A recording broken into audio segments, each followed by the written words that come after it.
Welcome to This Golfing Life, a Sounder podcast. My name is Dan Davis, and in each episode I talk to a guest about their life in golf and what the game means to them. And it's always there.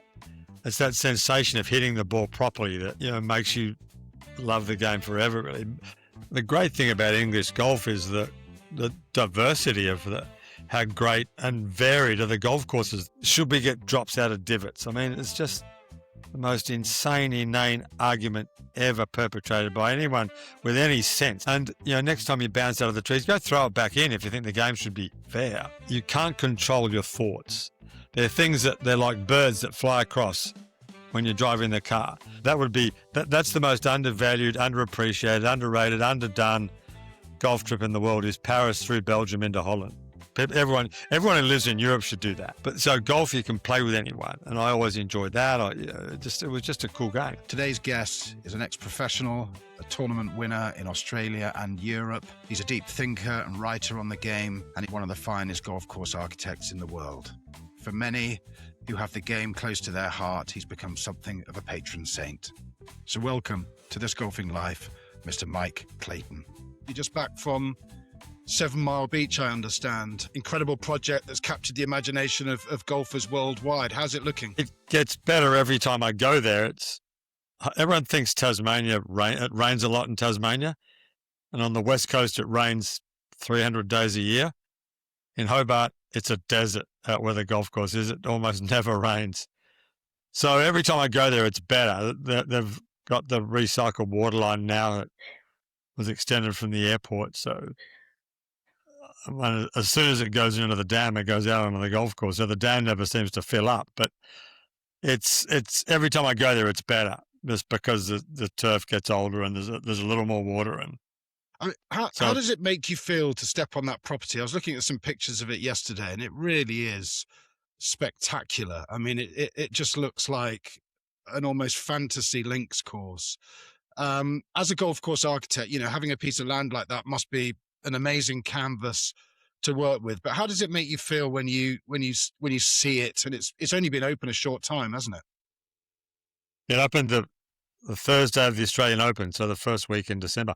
I first went there in 2010. Yeah, and I played a tournament with Matt Goggin just after he turned pro in 1995.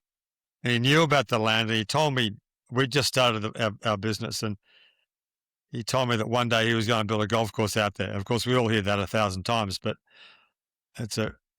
he was down there the last couple of days. He came out from America, and for him, it's been an amazing battle of perseverance dealing with the bureaucracy because it's Crown land, and I don't know anyone who would have been as patient and or determined as he was to get a golf course done there. So for me, it's I knew his mum when his mum was a great player. She lost the final of the US Amateur to Julie Inkster in 1981.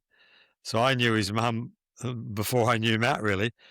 And, it's just great to see how happy he is to see the thing finally done and open and people playing golf there. Are you somebody who, throughout their life, has looked at pieces of land, whether from a car or whether from a train or even from a plane, which you've probably spent a lot of time on, and just thought, wow, what could I do with that? Because I whenever I'm on a train or a bus or a car, I look at pieces of land and think just that. I think that's all we ever do. Every car we go and we look out the window and wonder, and mostly, Melbourne's famous for its golf courses because the Sandbelt's an incredible pocket of land for golf, as is the Mornington Peninsula. But if you go north of Melbourne, it's just flat plains and there's nothing. You drive the other way and there's nothing out there that looks like it could be golf. Then you get into the middle of the state where there are very few good courses, but there's some great land up there. So you wonder when, at some point, people are going to want to play in that part of the country, play better golf than they're playing now. So hopefully they see the vision. It must have been amazing for those architects at the turn of the century in Great Britain with all that links land, and the game was growing and they could just see all this terrain that was perfect for golf. Well, and the heathlands too. I mean, the great thing about English golf is that the diversity of how great and varied are the golf courses there. You go from, the Great Links at, Royal St George's to Sanedale to Ganton to, St Enodoc and all. I mean, those wildly different, Brancaster, those wildly different places. There's no country in the world that's got such a great variety of golf. It's just amazing. And of course, those guys all got to, Harry Colt down on the Heathlands and Tom Simpson and all the great stuff he did. Yeah, it's an amazing place for golf, England, I think. I've heard you talk about your first time on a golf course and watching your dad hit his opening drive and then you and a friend running after the ball and bringing it back. Bringing him back, yeah. Yeah. But can you identify the moment or the time when you really became hooked on the game? Not really. I started, my parents moved to a house in the northeast of Melbourne and backed onto a golf course. And within a month or so, I'd met the kid next door and we decided we needed some money. And my dad had taken me to watch Peter Thomson play at the Australian PGA a year earlier when I was interested, but I didn't play golf, but I was just kind of interested because it was seemed like a big event and he was famous. And so I played cricket and Australian rules football until I was 12, but I don't know why I gave them up, but there was a tram and the bus, and I was literally on the golf course in 5 minutes, and I loved playing. And I decided early on that this was what I was going to do not in terms of being a golf pro, but just this was a sport I really enjoyed. And I was always decent at it, even though I look back and, we were playing schoolboy tournaments when I was 13 and I couldn't break 90, but I was decent at it, and I could hit the ball in the middle of the club, and I just enjoyed that sensation really, it's funny. Mike DeVries, my partner, got to know Roberto Di Vincenzo well because he worked at the Jockey Club and Roberto was often there. And he's always telling me about how Roberto would talk about the sensation, which was the sensation of hitting the ball properly. And it's always there. I mean, it goes from, when you're a kid, it goes from just trying to hit the ball properly on the range to trying to hit the ball properly on the golf course to trying to hit the ball properly in a tournament. And now it's going back the other way where I'm just happy trying to hit the ball properly when I play golf on Saturdays with my friends. But it's still the same. It's that sensation of hitting the ball properly that, makes you love the game forever, really, because it's a constant search as your body and your abilities change, you hit the ball shorter. It's a constant sort of search for, I want that sensation again. Yeah, it's like the secret elixir that brings you back, isn't it? It's the elixir that sort of captures you at the first place, and it just sustains you all the way through your golfing life. I mean, the other thing about growing up in Melbourne was that I went to watch the World Cup in 1972 at Royal Melbourne. So very early on, I got exposed to one of the best 3 or 4 courses in the world. I didn't understand how great it was because back then everything American was great. If you'd asked 13-year-old me, where did Royal Melbourne rank in the world? Well, there must be 100 courses better than this in America.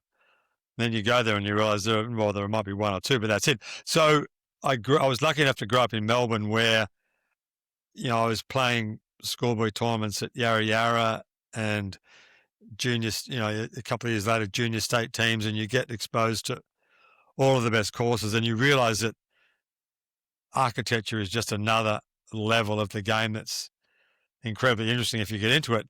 But there was an American friend of mine out, Brian Norton, who played the European Tour for a few years in the late 80s.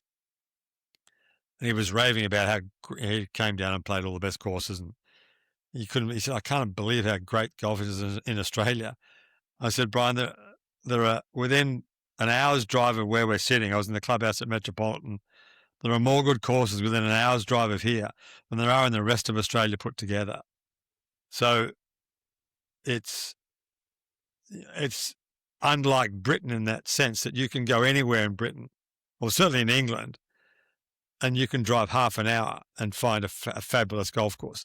Perhaps unless you're in Essex, but it doesn't matter where you go. You're within half an hour of a fabulous golf course, and we have pockets of it but not the breadth that you have in Britain. In an essay you wrote, the great challenge of the game is dealing with its inherent unfairness. I mean, it is an infuriating, ridiculous pastime, which is not surprising given it was created by joyless Scottish Calvinists. Yeah. But, when did you make peace with golf's inherent unfairness? Because I understand you had a bit of a temper for a while, Mike. I had a terrible time. I was terrible. I mean, I caddied for Elvis Smiley a bit, or quite a lot, really. But he embarrasses me, but how calm and logical and sensible he is. He never loses his head or bitches or moans or complains about it. It's incredible how even-tempered he is. And it just points out to me the ridiculousness of the way I behaved on the course. And a lot of us, we were grumpy and angry and, but I came to terms with it later than I should have. But in terms of the unfairness of it, I think I always got that. I just couldn't put up with my inadequacies and my faults, and it just made me angry that hitting bad shots. But I always understood that the game was. I was never angry at the game. I was just angry at myself, really.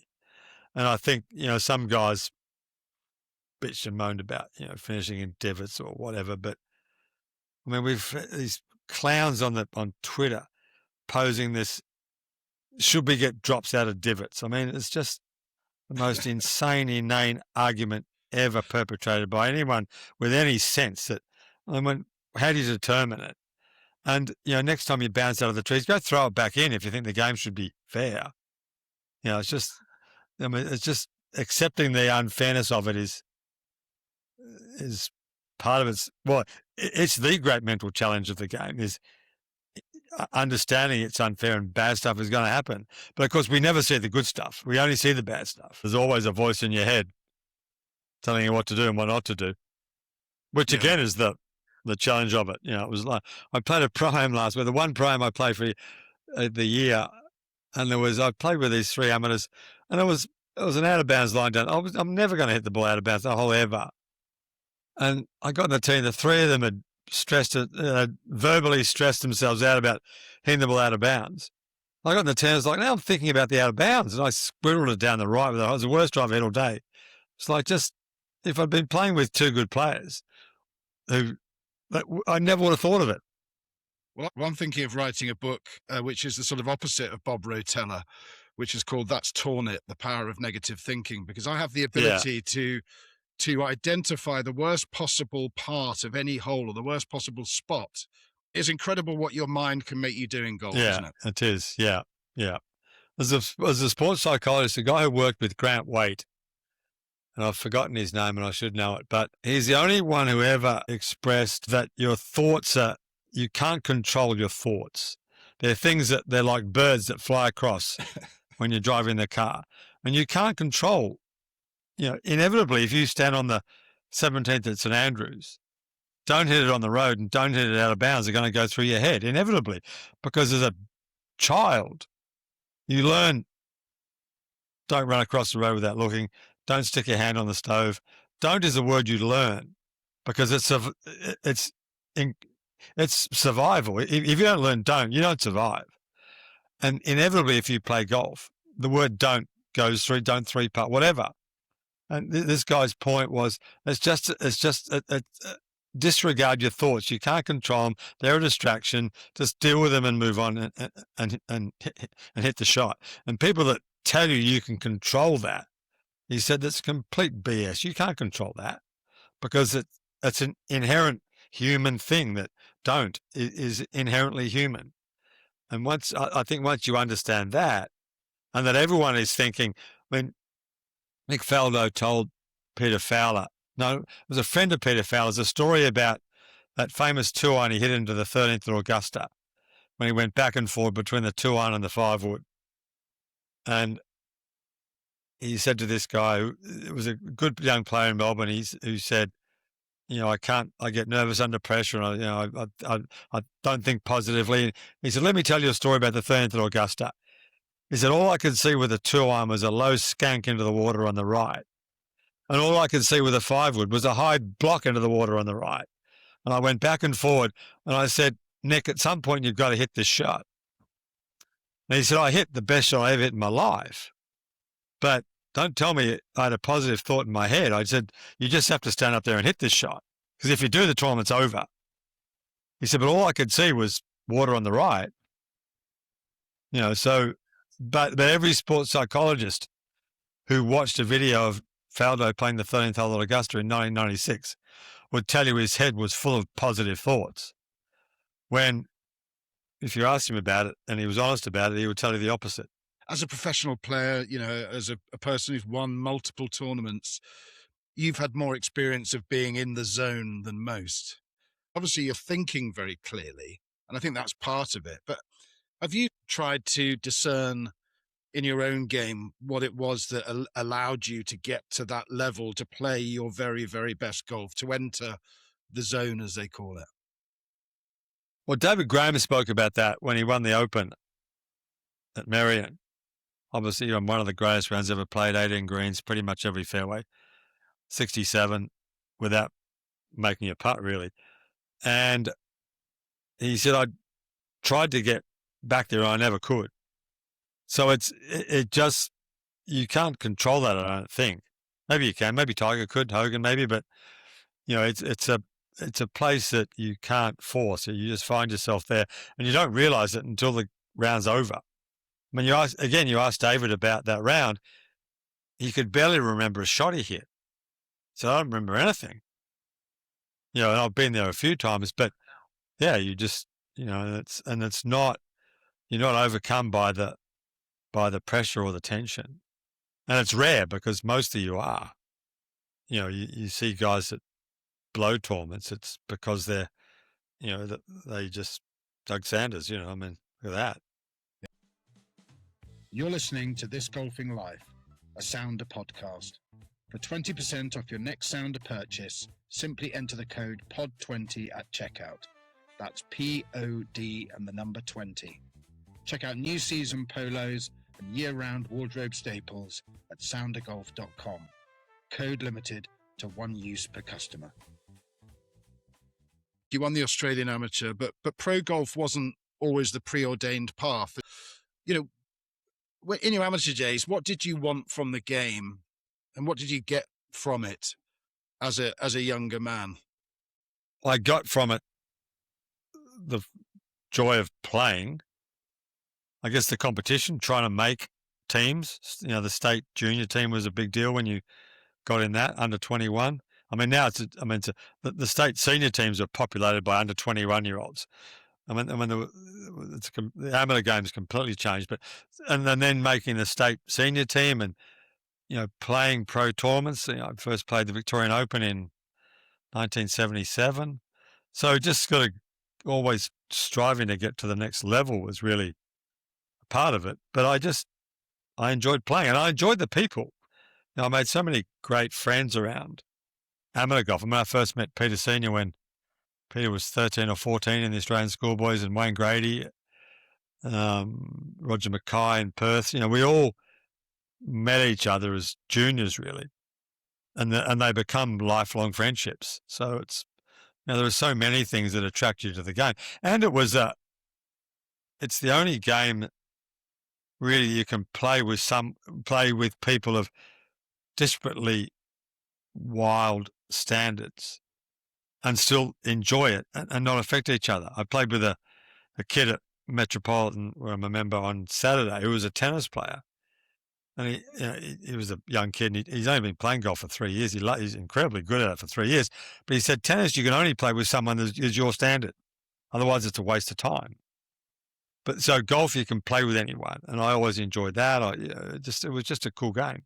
And then I think early on, because I was in Melbourne and because there were so many courses that you wanted to play and discover, it was great to have such a collection of fabulous courses to play. And I obviously, as a good player, you have access to those courses because they all had tournaments.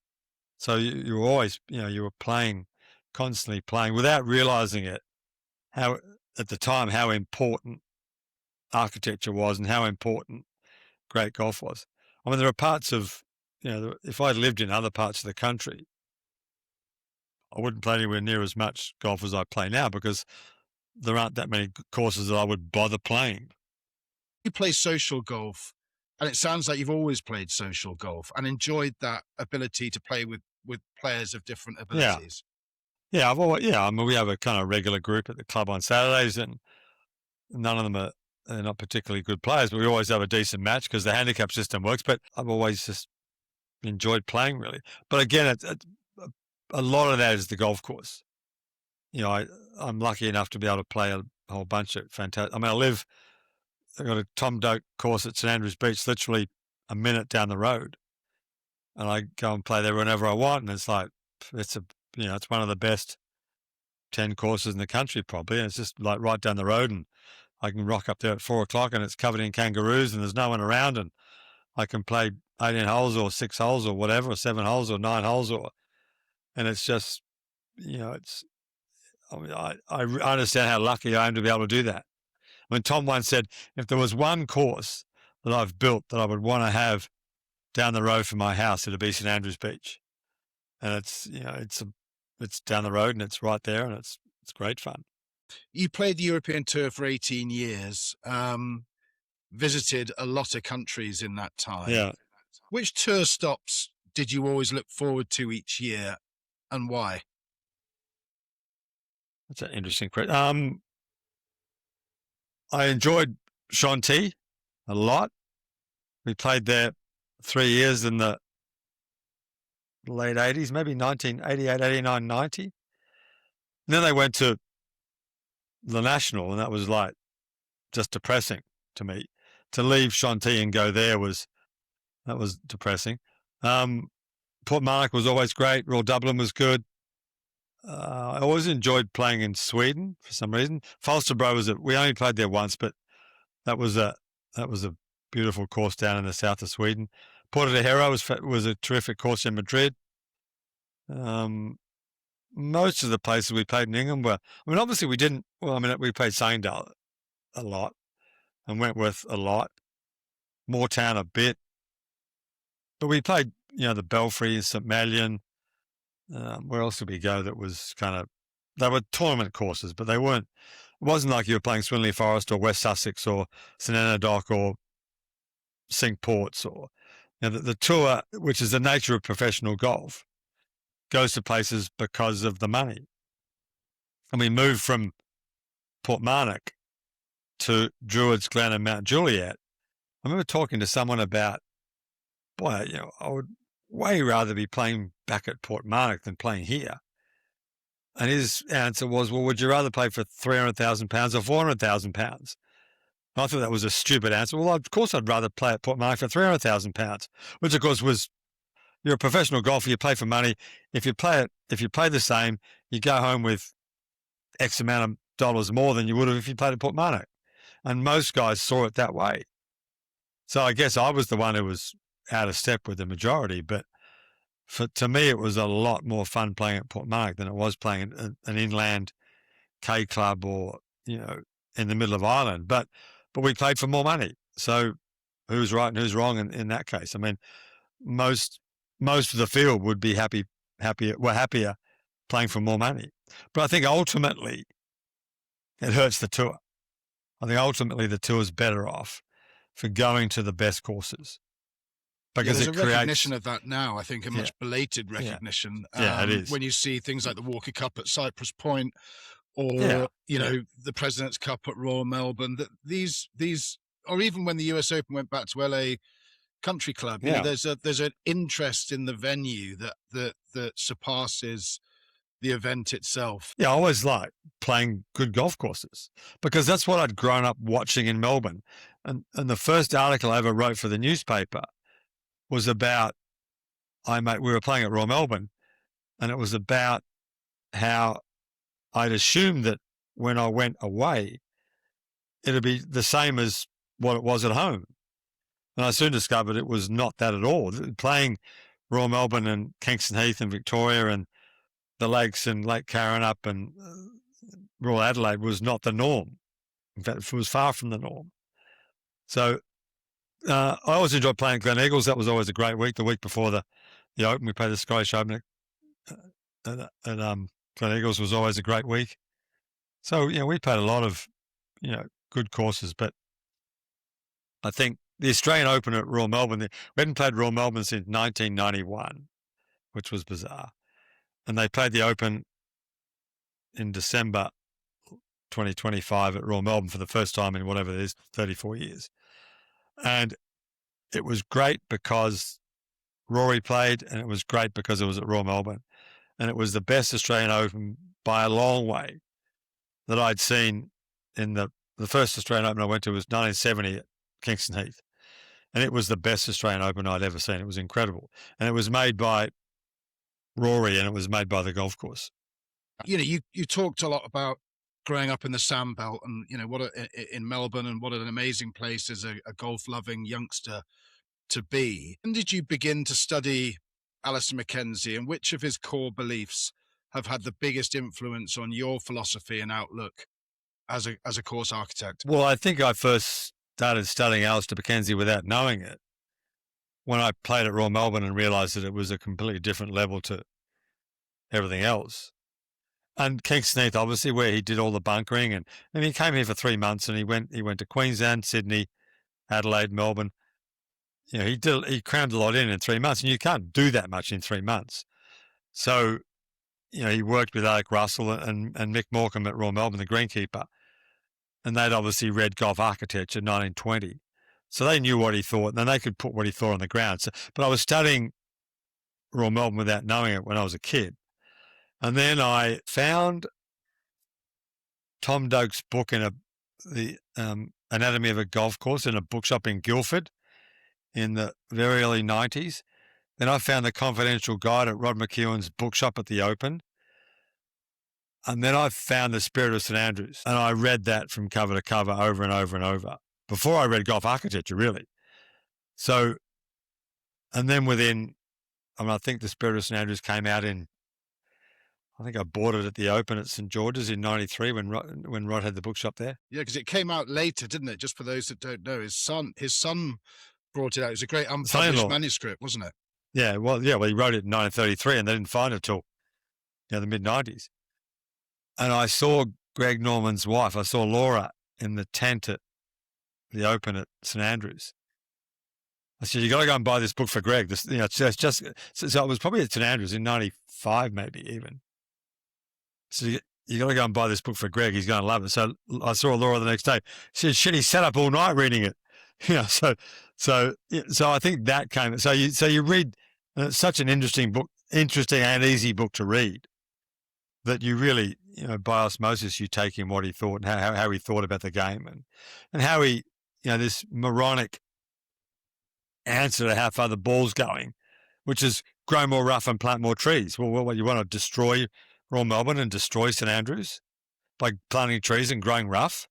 I mean, people who don't understand the essence of what makes golf great. And the one thing that doesn't make golf great is long green grass. And MacKenzie railed against that. He hated long green grass. He didn't mind wispy brown grass where you got flyers, like where Seve hit it left on the road hole in 1984. He didn't mind that, but he hated watching people hack out a long green grass. And he would have gone ballistic at the R&A and their inaction on the ball. He said, didn't you read my book? I told you 50 years ago, 100 years ago, there was no limit to science. Which part of that didn't you understand? So, yeah, he was they'd have hated him because he'd have been so outspoken. Yeah, he'd have banged him around the head in frustration. If you could sit down and have a conversation with one figure from the history of golf, who would it be and why, and what would you ask them? That's an interesting question. Well, probably MacKenzie, I guess. I think Tom Simpson would have been. Morfontaine's one of my favourite courses, and we're working at Fontainebleau and Chantilly, so Simpson was obviously great. But what would be on your list of questions? What would you want to get from that conversation? I'd say Rory McIlroy turned up at Royal Melbourne before Christmas and named it the third best course in Melbourne, and didn't much like it. Well, he liked it, but not as much as, how would you deal with one of the best two players in the world not appreciating your golf course? And how would you deal with the fact that the ball goes 80 yards further than it did when you designed that golf course? What would you do? How would you handle it? And I would be it'd be fascinating to hear what he would say to that. I think I would. Well, I'm not sure what. Well, he would say, "What do you listen to a golf pro's opinion on a golf course for? What do they know?" Would be his first answer. And well, clearly the RNA paid no attention to what I wrote in my book in 1930. I think that's what his answer would be. But it would be nice to hear him say it. Yeah. You know, what would be really nice would be to sit in the office with the secretary of the RNA, or the head of the balls, or the head of the balls and implements committee. The three of us. That would be a fascinating conversation. You're listening to This Golfing Life, a Sounder podcast. You can find out more about Sounder at soundergolf.com. You know, you've talked about Alistair MacKenzie being very outspoken. Can you talk a little bit about Peter Thomson and the influence he's had on you? Well, he was a god down here, certainly in golf terms. I went to that tournament, the first tournament I went to at Metropolitan in 1967 or 68, I think. My dad said, "There's Peter Thomson. He's the best player here. We'll go and watch him." And I watched him play, and I didn't know what I was watching because I didn't play golf at the time. But he had a very cool Aston Martin in the car park, which I was a car guy then. I love car racing, and I thought that was the coolest thing I'd ever seen. But I was playing within a year of that, and he was writing regularly in The Age because he was a friend of the editor, whose son got me into writing for The Age 30 years later. But he was a great writer, a great thinker, great player, and almost everything I read of his, when I first read it, I thought, that's wrong, that's wrong, that's wrong. I thought everything he wrote was wrong. He disdained practice. He didn't like appearance money. He didn't like the American form of the game. He thought hitting the ball low and bouncing was the way to play the game. He had an old-fashioned swing, I thought.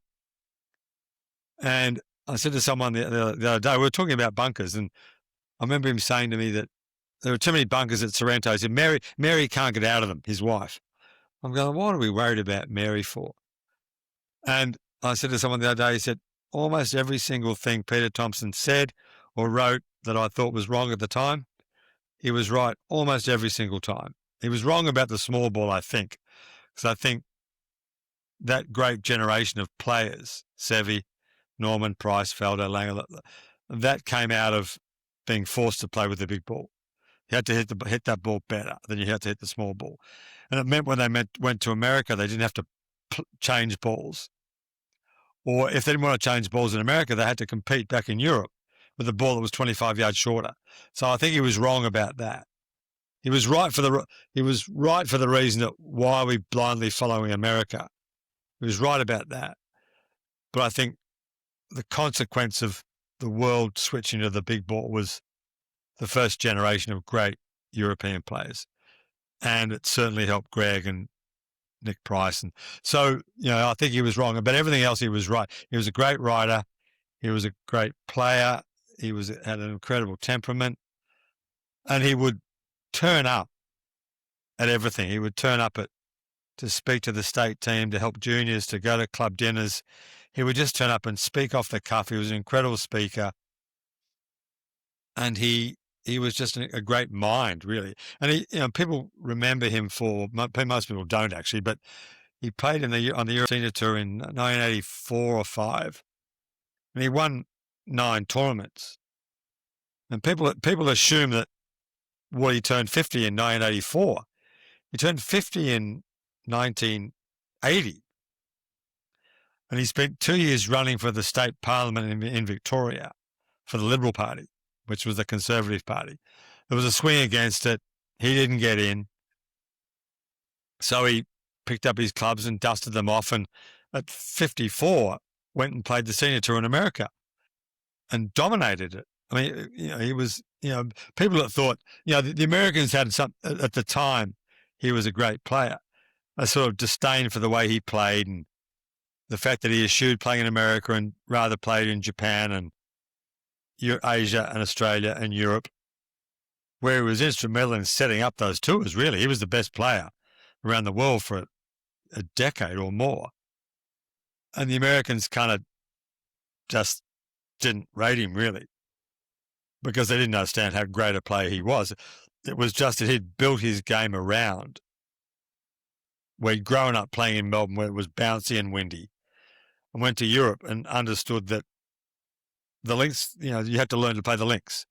As my friend Paul McNamee says, if you want to learn to play tennis, you have to go to Europe to play on the clay courts of Europe.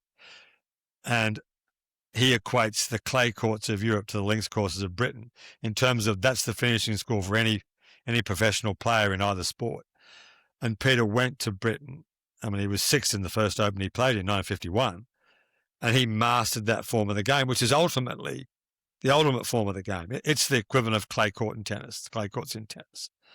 And it's the ultimate form of the game. It's the ultimate form of controlling your ball and hitting it through the wind properly and landing it in one place to have it finish in another. And you can see why he didn't like playing in America, because that wasn't the game over there. And he didn't want to play like that. He didn't enjoy playing like that. And that wasn't how he played. But he could have played it. He could have gone to America and been a great player in America. It just it wasn't what he wanted to do, because he saw the world as a bigger place in America, because he was a bigger thinker than that. It was an uncommon intellect for a golf professional. The game needs these leaders in the professional game. John Henry Taylor grew up playing where I'm a member at Royal North Devon, and he was another 5-time Open champion, and he started the Artisans Golf Association. He was the founding father of the Professional Golfers Association. He was a believer in golf for all, in the sense that he designed the first public courses in London. And I think that at points in golf's history, the game has needed those leaders and those thinkers and those people who think beyond themselves and actually think of the game as a whole. Well, there's no better description of Peter than that. I mean, he was the president of the PGA for years. So he was a great administrator. He was a great teacher, mentor, whatever, to everybody. But you're right, he was incredibly... But he learned that from Norman von Nida, because Norman was the one who did that to him. So von Nida was the great mentor of Australian players of the 50s and 60s, and Peter took that on. And then Marshy did that for our generation, really. So it's always been part of the game here. But you're right, Peter was the most important and the most influential. And I'm not asking you to compare yourself to Thomson or J.H. Taylor or whatever, but you're somebody who cares deeply about the game and you're willing to articulate your views in defense of those values. Do you see yourself as part of that lineage? Yeah, I think it's, I say what I think. I mean, people think I'm outspoken, or controversial, but Peter was too. Peter was as Peter wrote an article in The Age in 1977, the first year they played the Jack Nicklaus redesigned course at the Australian. And the headline was "Packer Money Wasted." Kerry Packer had paid for the redesign. Well, I would never have dared write that. And he was the only guy who could write that. And he wrote it because he was fearless. And I grew up reading what he wrote when I started writing for that. He wrote for The Age, I wrote for the Sunday Age, which was the Sunday version of the same paper. And I just basically copied what he did. Peter wrote with opinions all the time. So I just wrote with opinion. I wrote what I thought. And if people didn't like it, I didn't care. Because Peter clearly didn't care. So if he didn't care, why would I care? I don't care what people think. And that's in the end the only worthwhile writing there is. That's why Dan Jenkins was a great writer. Why John Huggins a great writer. Why Jeff Shackelford's a great writer. Why Tom Doak's Confidential Guide was such an important book, because they wrote what they thought. They weren't pulling their punches. And ultimately, they're the guys you go back and read, and you read over and over. And the further you get from it, the more you realize how important those voices are. I mean, just writing rubbish what's the point of writing advertorials and, press releases? If you were to organize a fantasy golf tour, and you can't have Melbourne because you've waxed lyrical about Melbourne, 3 days, 5 courses with a group of players of mixed ability, let's say scratch to 18, where do you go and why? I don't know if you can fit all these in. I'm going to Chantilly, Morfontaine, Fontainebleau, Hardlo, Utrecht, and The Hague. I think you could probably do that. You can probably do that. You could do Chantilly and Morfontaine in a day. You could do Fontainebleau. and Hardelow maybe if you in the summer, and then you can zip up to the Utrecht and the Hague and do that. So that would be that's the most undervalued, underappreciated, underrated, underdone golf trip in the world is Paris through Belgium into Holland. Everyone who lives in Europe should do that. I mean, there's one. I wrote that story for the Golf Australia magazine 20 years ago, and a friend of mine, Graham John at Kingston Heath, came up to me. He said, "I went and did your trip." I said, "What do you mean?" He said, "I went and did Paris, Belgium, and Holland." He went and he got in a plane. I mean, he was over there, but he went and did that trip. I mean, that's one of the great undervalued trips in the world of golf. I mean, Morfontaine's one of my favourite places to play ever. We played the French Amateur at Chantilly in 1969 or 1979 or 1980. And then we played a match against the French team on the Monday after at Morfontaine, and it was like, wow, this is heaven here. I couldn't believe how beautiful that place was. And them, with a place that's got a reputation as shut gate, you can't get on, impossible, no access.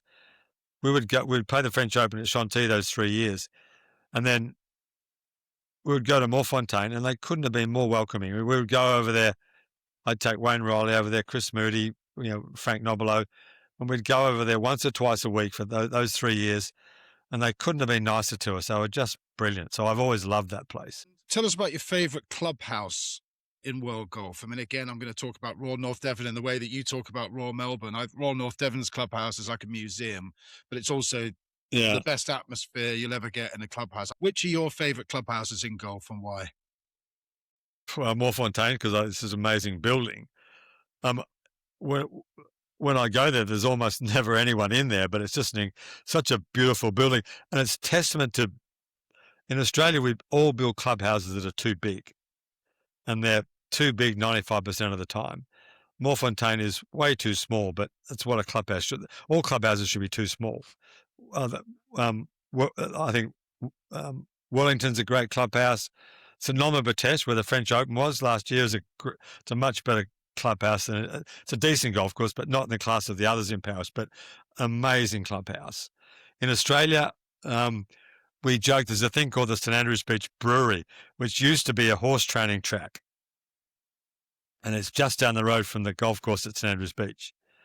And they had a temporary clubhouse there for 20 years. So the golfers would play golf there, jump in their car, drive a kilometre down the road and go to the brewery. And I was joking with Matt Goggin today at 7 Mile Beach because we were talking about clubhouses. And he mentioned St Andrews Beach, the brewery, because when he plays down here, he stays with us. He said, I want to do a clubhouse like St Andrews Beach Brewery. And it's like, it's the perfect clubhouse. But, we do them all too big. But, I mean, Europe have beautiful clubhouses. I mean, Sunningdale's a great clubhouse. That's the proper size clubhouse. If you could take a clubhouse architect, put him go on a plane, go to Sunningdale, you don't copy this building, but build something this size. This is the proper size for a clubhouse. It doesn't feel like an airport terminal, or it doesn't feel like a massive square room with tables in the middle of it. But the Hague's an amazing. In fact, the Hague's probably my favourite clubhouse. The Hague is a beautiful clubhouse. In fact, we were driving out to a senior tournament there, in 2010 or whenever we were there when I was over 50, with someone who'd never been to the golf course. And I said, we played the Dutch Amateur there in 1980. And I said, this is one of the most beautiful clubhouses in the world. And the woman driving the car said, you didn't know it burned down? I said, what? She said, oh, it burned down. He said, we had to rebuild it. You should go in there. It's exactly the same. And it's such a beautiful building. Little nooks and crannies and small, and little dining room and little corners and beautiful semicircular bar you sit at, and just a beautiful building, classy. And again, if you put it at a club in Australia, everyone would say it's too small. No, it's too small for the club dinner. And as Jack Nicklaus said, don't build a clubhouse for New Year's Eve. We do that too much in Australia. Plus, Australian clubs have got lots of members too. In fairness, we've got clubs with 1,000 members or more. So, people, it's not surprising people build big clubhouses. You know what I mean?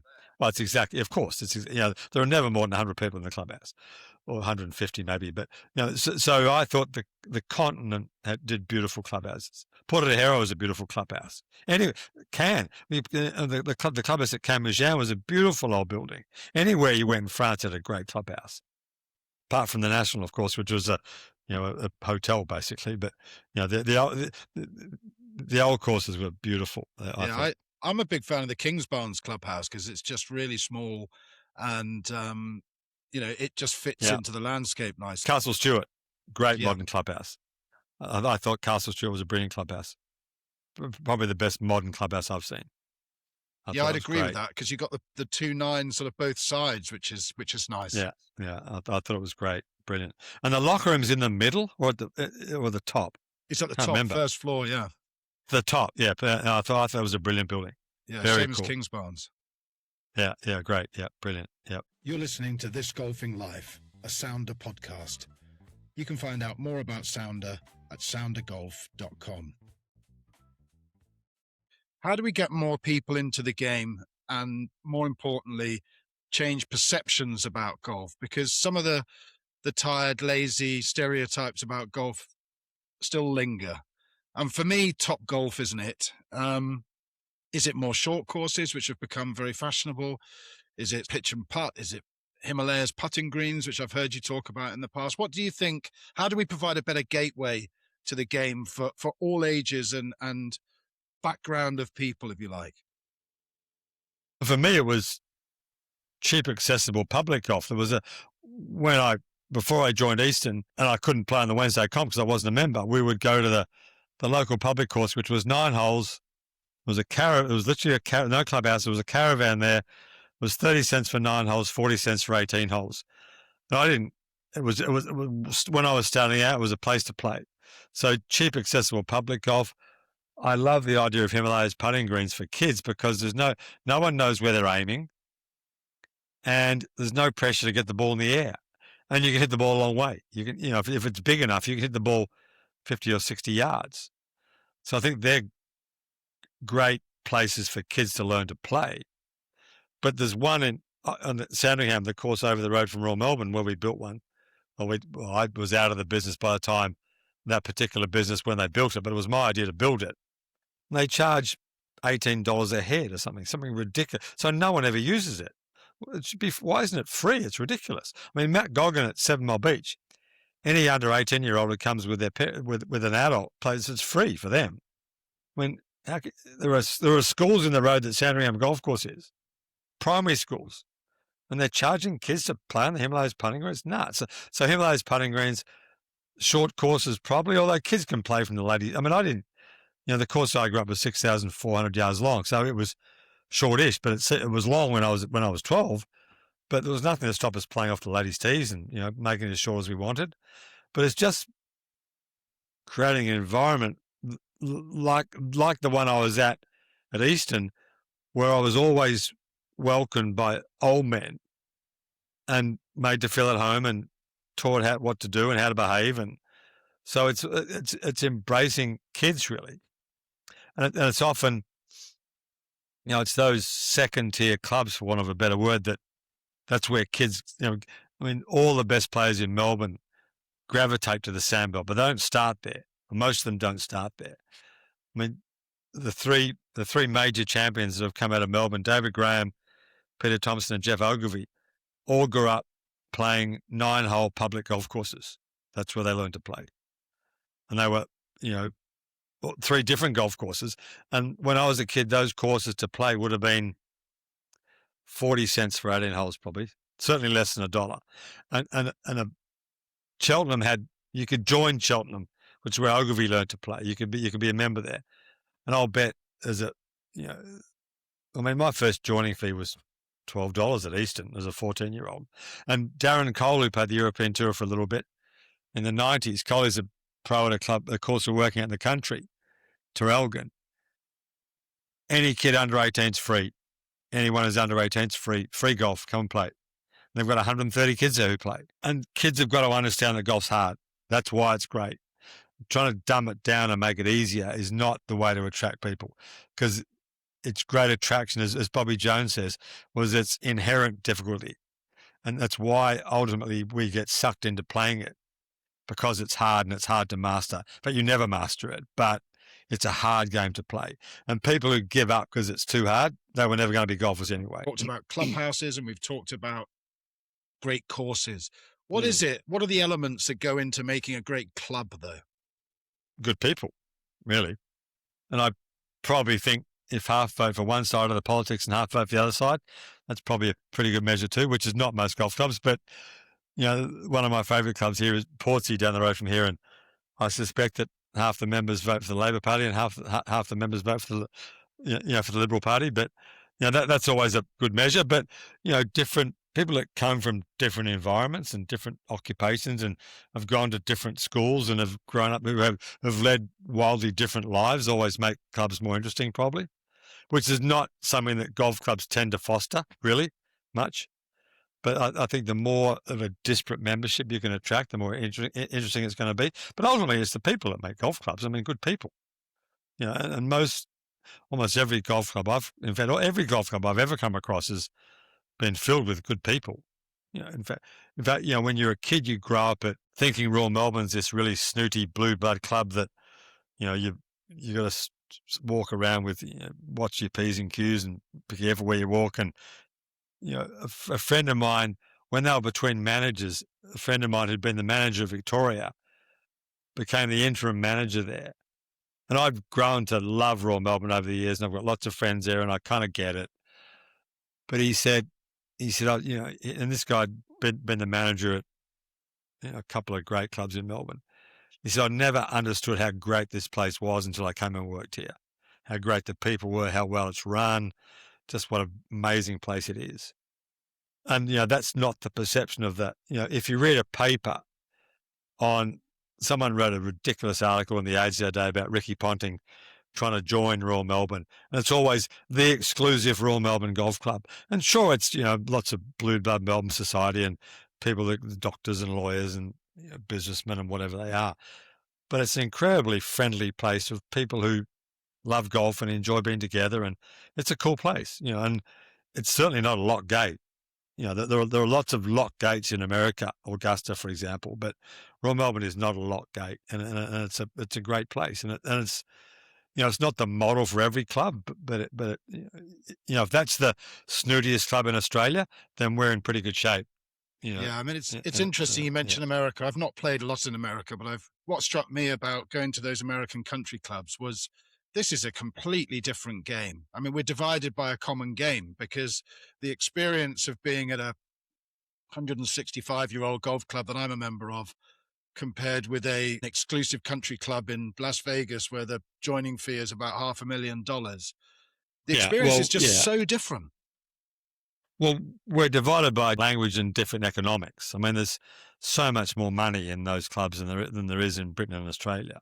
I mean, sure, there are wealthy people at Royal Melbourne and Sunningdale, but there's so much money in golf in America. It's just beyond imagining. And so there are all these new courses popping up because with $1 million joining fees, because it's sustainable over there. I mean, it's clearly not sustainable here, but it's clearly sustainable over there because they've got 300 million people. And golf it's not a wealthy man's game because there's lots of, golf available for people who aren't wealthy in America. But at that end of the game, there's an incredible amount of money. And there are incredible clubs with enormous joining fees which survive on 200 and 300 and 400 members, which is not a model that's sustainable. I mean, any club in Australia with 300 members is 10 years from going out of business. Yeah. But in America, it's that's the model in America because economically there is so much money in that country, and your country and my country are much different than that. Yeah, I mean, I just found it eye-opening. Sounder, who sponsor the podcast, their ethos is to play well, and playing well is not just about what you write on the scorecard, but it's about the experience. When have you been happiest in golf, or when are you happiest in your many golf lives? I was happy at different points for different reasons. I was happy when I was a kid playing golf because I was learning to play. I was happy playing top level amateur golf in Australia because that was beating Tony Gresham or Phil Wood or Colin Kay, who were in the Ice Now Cup team, was a measure of your progress. So that was I loved being on the tour in Europe. I loved playing the tour over there, just traveling and being in Europe and being around guys that were fun to be around.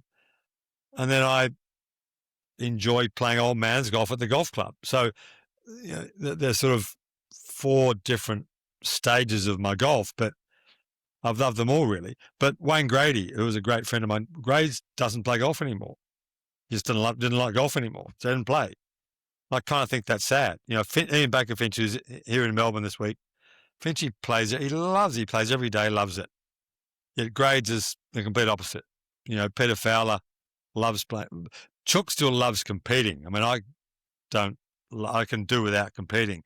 As Finchy said to me a couple of years ago, he said, I just detest shooting 77. And so do I. And I just want to go and play. I don't want to know what I scored. I don't care. I just want to hit the ball well. I want to have a good match with the guys I'm playing with. And I don't care. But Chook still loves to compete. He's still ultra competitive and loves to compete. So he's in a different basket again. But, and I love, because I'm lucky to have, as we spoke about at the start, because I'm lucky to have access to so many great courses. I'm lucky to be able to go and play all of my golf on fabulous golf courses, which is brilliant. I think if the health and future of the game was to be put in one person's hands, I'd be nominating you, because I think you'd be representing us. And by us, I mean normal golfers, people who love the game. Thank you so much for your time. And, pleasure. It was fun. Yeah, good luck with everything, and hope to see you next time you're in the UK. Yeah, well, I'm assuming I'm over this year, so we should catch up. And I would love to play the golf course, because I never have. So let's go and play there. Yeah, well, I'd be delighted to take you to Royal North Devon, Devon, a.k.a. the cradle of English golf. I think I'm going to be there this year, so let's go and play it. That'll be fun. That'd be great. Well, thanks very much for your time, Mike. Thanks, Dan. I enjoyed it. Thank you for listening to This Golfing Life, a Sounder podcast. You can find out more about Sounder at soundergolf.com. If you want to follow me and find out more about RNGC, Britain's premier backyard golf course, you can find me on Instagram at RNGC2021. Thanks for listening.